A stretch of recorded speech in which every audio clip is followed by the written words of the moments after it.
أرجو أن تطلعنا على أماكن تواجدها، أعدادها، أي معلومات عنها. والشيء الآخر يعني أريد أن أعرف منك، هل يمكنكم أنتم مثلا أن تعودوا إلى الصين، أو أي مواطن خرج من تركستان يمكنه أن يعود إلى الصين أم لا؟ طيب، قبل أن أبدأ بالإجابة على السؤال، أضيف أن على ما قال الأخ بالنسبة لكلمة الانفصال.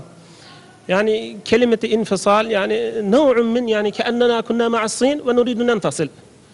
يعني أفضل في هذه الحالة أن نستخدم كلمة الاستقلال.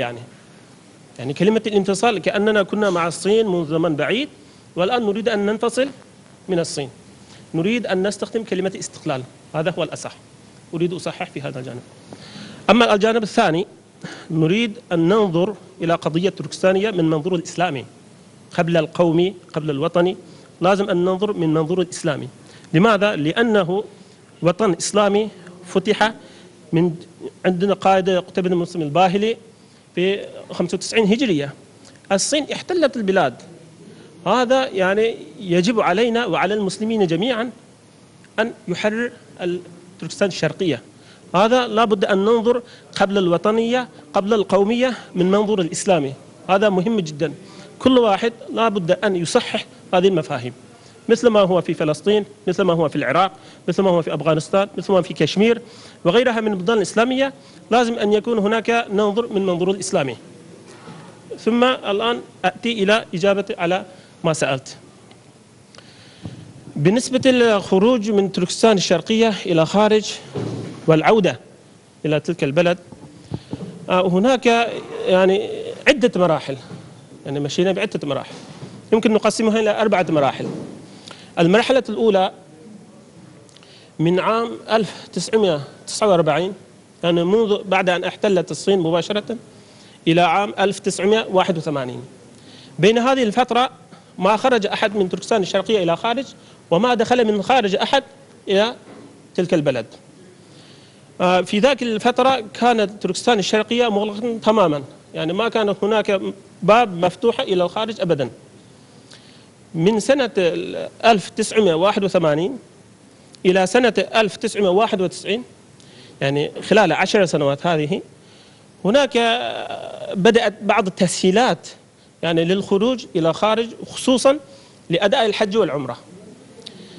يعني ما كانت هذه فتح الباب إلى الخارج يعني رحمة من الصين لنا ولا صدفة منه، وإنما كان هناك تخطيط واستراتيجية من قبل الصين، ألا وهي كانت يعني افتتاح باب التجارة إلى الدول العالم الإسلامي والعربي.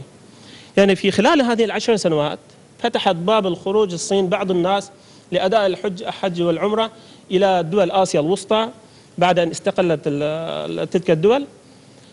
فتحت الباب على أساس أن الصين تحسن صورتها أمام العالم الإسلامي، حتى يفتح الباب التجارة وتصدير البضاعات الصينية إلى الخارج، إلى العالم العربي والإسلامي. وفي هذه 10 سنوات نجحت نجاحا تاما الصين بتصدير بضاعاتهم إلى تلك المناطق.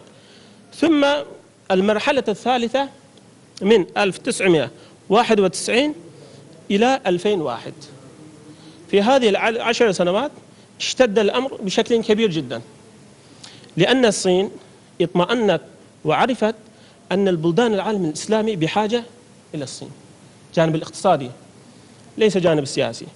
ثم بعد أن اطمأنت يعني أغلقت الأبواب على وجوه التركستانيين بالنسبة للخروج إلى تلك الدول، سواء كان بالنسبة للتجارة، سواء كان للحج، سواء كان للعمرة، سواء كان للزيارة. في هذا الجانب كلها أغلقوا الأبواب. وبعد ذلك حينما أغلق الباب يعني اضطر الشباب التركستانيين الذين يريدون أن يدرسوا العلوم الشرعية وعلوم الدينية، اضطروا أن يخرجون إلى خارج بكل أشكال الطرقات. يعني بعضهم خرجوا يعني عبر مشيا بالأقدام لمدة أسابيع، يعني عبر الجبال من داخل تركستان إلى دول مجاورة، منها باكستان، منها الدول آسيا الوسطى. خرجوا وبعد أن وصلوا هؤلاء الشباب مسكوهم سجنوهم، وبعضهم رجعوهم إلى داخل الصين، والصين أعدمتهم على طول دون سؤال وجواب بعد أن جابوهم إلى حدود الصين. يعني الصين تعاملت بهذه 10 سنوات بعد أن نجحت أن يكسب العالم الإسلامي والعربي بالبضاعة الصينية والتجارية والمساعدة الإنسانية المشوهة، فأغلقت أبواب على وجوه التركستانيين. ثم نأتي إلى سنة 2001 بعد أن حصل الحادث التي حصل في أمريكا 11 من سبتمبر، فاتهمت الصين التركستانيين كلهم إرهابيين، فاتفقوا بعض الدول، اتفقوا مع الدول المجاورة، واتفقوا هناك اتفاق شنغهاي وغيرها من الاتفاقات على أساس تضيف التركستان من ضمن الإرهابيين الذين يريدون أن يستقلوا من الصين. فمنذ ذاك الوقت أصبحت التركستان الشرقية سجنا مفتوح في العالم كله، يعني لا مثيل له في مثل تركستان الشرقية في العالم. نقول فلسطين نعم نعرفه، نقول أفغانستان نعم، نقول العراق نعم، نقول يعني كشمير وغيره من البلاد نعم نعرفه، هناك ظلم، هناك قتل، هناك دمار، نعم، ولكن بالنسبة لتركستان الشرقية لا مثيل له. هناك سجن مفتوح، ما في أحد خروج، ما في أحد دخول، ولا هناك إعلام العالمي، ولا هناك إعلام الإسلامي، ولا هناك إعلام المحلي، لا يوجد أي إعلام الخارجي أبدا، ممنوع الدخول وغيرها من هذه الأشكال، منعوا كل الإشكالات. ونحن ممن خرجوا في تلك الفترة 10 سنوات التي تركستان التي سهل الصين، الحكومة الصينية سهلت على أساس السياسات الخدعة يعني في البلدان العالمي الإسلامي والعربي، نحن في تلك الفترة خرجناها. وأما الآن الذين يريدون أن يخرجوا إلى خارج ما يمكن أخذ الجواز إلا بعد 40 سنة، بعد أن تجاوز 40 سنة يمكن أن تطلب من جهة الحكومة الصينية أنك تريد تخرج إلى خارج، وبعد التأكد أنك قد تجاوزت 40 هناك ضمانات أنك تعود بعد أن تخرج، يعني لازم تدفع ضمان قدره $5000، يعني تدفع للحكومة أنك تخرج في تلك البلدان وتفعل كذا وتلتقي مع كذا، وإما تتاجر إما تزور أحد أقربائك ثم تعود بوقت محدد التي تحدد لك الصين، يعني بهذا الشكل. وأما عدد السكان التركستانيين يعني 35 مليون مسلم، وأما السلطات الصينية يعني تقول 9 ملايين فقط التركستانيين. وأما الذين استطاعوا أن يهاجروا إلى خارج البلد تقريبا 6 ملايين تركستانيين، يعني معظمهم يتواجدون في دول آسيا الوسطى، دول مجاورة لتركستان الشرقية، ومنها خصوصا كازاخستان يعيش فيها تقريبا 1 مليون نسمة من تركستانيين، ثم تأتي تركيا فيها تقريبا 300 ألف نسمة من التركستانيين، ثم تأتي بالدرجة الثالثة المملكة العربية السعودية فيها 30 ألف تركستانيين. وأما في الأيام الأخيرة بدأوا يتوجهون أو يتفاوضون إلى دول أوروبية، بحيث أنهم يستطيعون أن يأمنوا على أنفسهم في دول مجاورة على أساس أنهم يرجعون إلى السلطات الصينية، خصوصا بعد الاتفاق الشنغهاي. حتى يعني الذين لديهم الجنسيات الأجنبية سلموا إلى السلطات الصينية.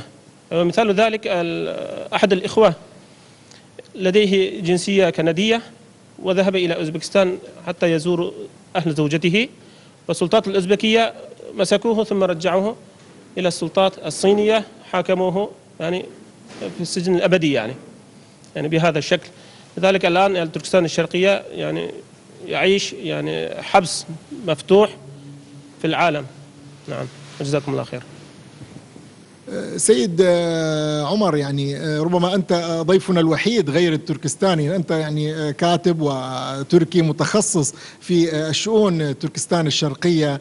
أريد أن أسألك يعني كيف تقيم أنت من وجهة نظرك الدور الذي تلعبه تركيا في قضية الأيغور وقضية تركستان الشرقية، وأريد منك أيضا أن تقيم الدور الذي تلعبه بقية. أولا من الغريب جدا أن هذه الأحداث الأخيرة التي حدثت في تركستان الشرقية حدثت بعد زيارة رئيس الدولة الجمهورية التركية عبد الله جول مباشرة هذا يعني أن هناك قضايا شائكة في هذا الموضوع، ليس فقط قضية الظلم الذي يقع على تركستان، بل هناك أطراف أخرى التي لا تريد أن تكون هناك علاقات ودية بين الصين وتركيا أيضا. لكن هنا سؤال مهم جدا، كيف الدولة الكبيرة مثل